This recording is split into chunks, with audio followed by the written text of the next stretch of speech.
Takže čau tady, dneska tady máme ochutnávku Popstarty.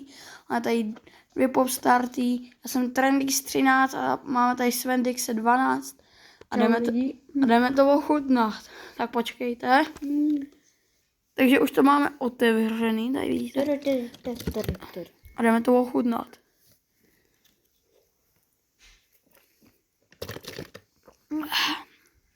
No, jako je to celkem dobrý. Chutná to jak Lipton.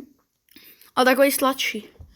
Takový lepší. Stálo to 45 korun. Tak tam nejde cítit vanilka, jak je napsáno. Tady vidíte, že broskev vanila.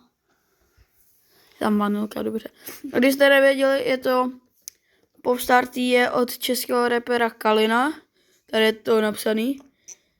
Kalin, tenhle čaj je opravdový Kalin.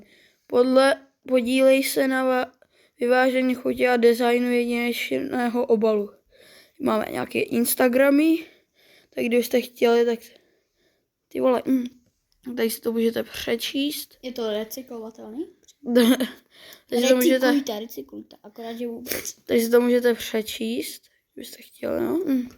Tady máme takhle hezky, tady máme Popstarty. Já kdyby vás zajímalo, kolik to stojí, tak to stojí 4. Už jsem to říkal, ale dobře. Okay.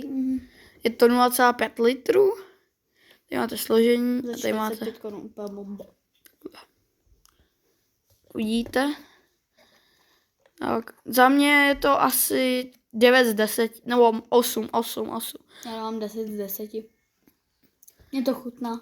Možná natočíme ještě ochutnávku Blue Takis, ale tak to ještě uvidíme. Tak čau.